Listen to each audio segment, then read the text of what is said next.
first quarter. Celtics were in control really from that point forward. But Scal, your overall thoughts? Yeah, we played hard today, like the offensive rebounds, the defense that we played. How about that spark, though? We're not going to lose games with Pritchard playing like that. It's unbelievable just how elevated the Celtics are when you get a bench boost like that. Thought he just changed the energy of the game completely. All that bench, though, deserves their credit for how hard they played when they were in there.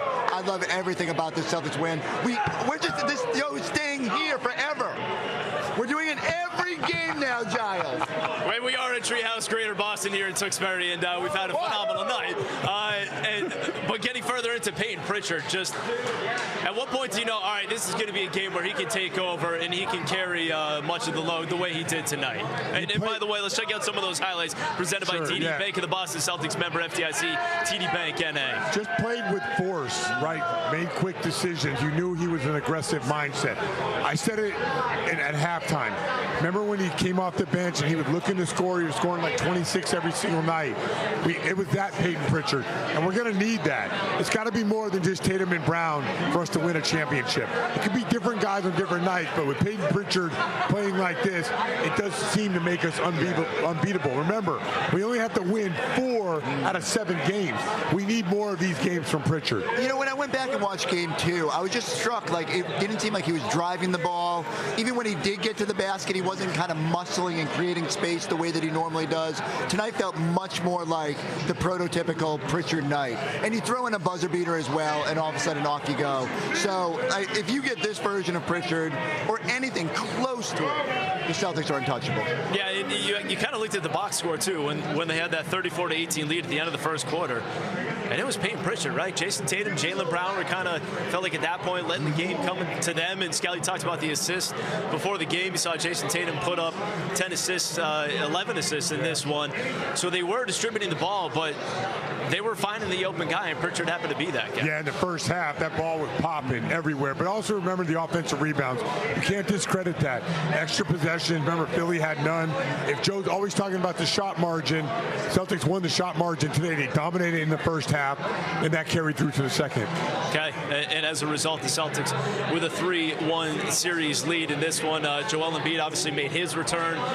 He got off to a pretty good start for them. I think he scored their first 8 points. He scored points, but he didn't impact the game. He didn't impact them positively. Did it change the way they play? Felt like it, right? Like, I just didn't feel like they had the same zip. Like, when Maxey could take over even like a small segment of the game, you feel that. When Edge starts getting going, you feel that. But, like, I don't know if they were just more deferential, trying to get him going or whatnot, but especially the way the Celtics went at him defensively, it just felt different. I thought defensively, his lack of rebounding, which has always been a problem in the playoffs, was the biggest issue. Offensively, you can figure out how to score. Everybody can. He's a talented player.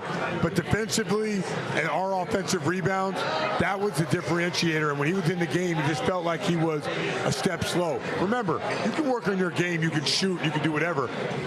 Rebounding the ball is a physical war. You're not going to be able to do that when you're sitting out. It's a thing that Embiid has struggled with in the playoffs. Another night of him not being quick to the ball. Okay, so 26 points, 10 rebounds, 6 assists for Joel Embiid. So the numbers look pretty good. But again, the Celtics were in complete control of this game from the start. And you go all the way to the finish, and you look at the way they finished from 3, 24 threes in this game. Chris, what did you think of the three-point shooting? Is that a playoff record?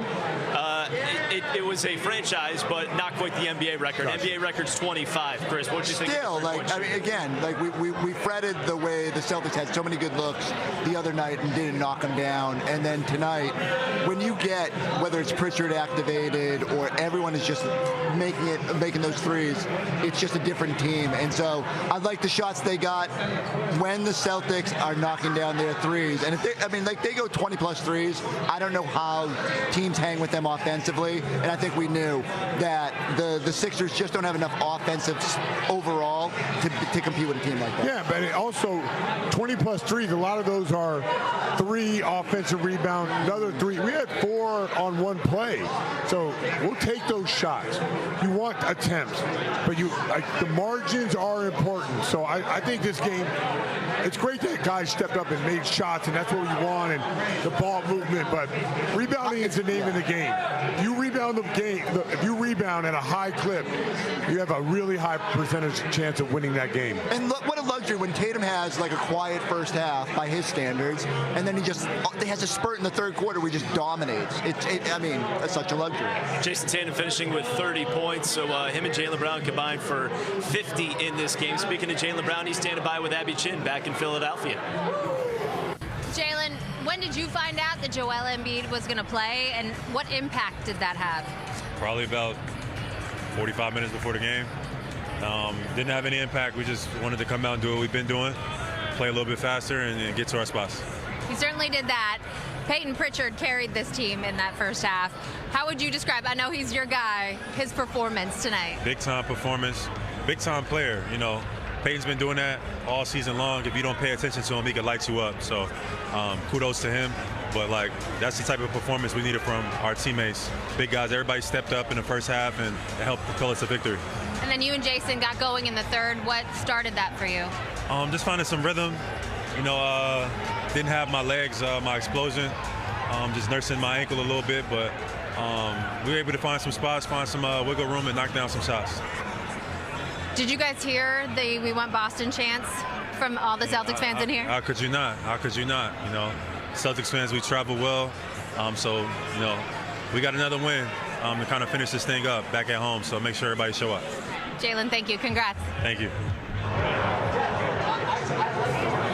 All right, thank you, Abby. So again, Jaylen Brown, 20 points in this one to go with 7 rebounds as the Celtics get the 128-96 win. As you're taking a look at the Zenni game recap presented by Zenni Optical, official eyewear of the Boston Celtics. We've got plenty to get to. Celtics postgame live just getting started. We'll be right back. Tonight, this is presented by Arbella Insurance, here for New England, here for good. 32 points, second most off the bench in a playoff game in Celtics history. Only Kevin McHale back in 1991. He shuffled Eddie down. Hey, Eddie House was destroying people that game. Tell me more about that. Yeah, what do you remember? And I remember there was a jump ball, and he asked me to set a flare for him. Off a jump ball? He's like, trust me. We went into the jump ball. I set a flare. I think maybe it was Rondo. Sprayed it out to the corner, knocked it down. He had it going.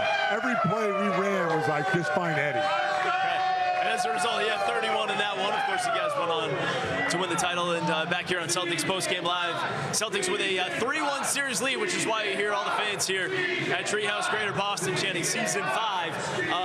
They would not be in this position, though, if it weren't for Pritchard. They probably wouldn't be in this position if it weren't for Jayson Tatum, what he was able to do tonight as well, Scal. Take a look at the 30 points, the 7 rebounds, 11 assists, doing a little bit of everything. Chris brought up the third quarter run that he went on. What did you think of Tatum in this game? So, I feel like he looks normal. He's back to getting where he wants.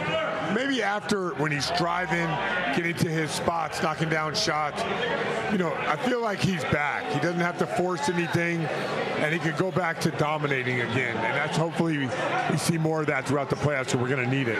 Second half, 25 points, 7 of 9 shooting, 5 of 6 on threes, 7 assists. I mean, it's easy to forget. He just played so poorly in the first half.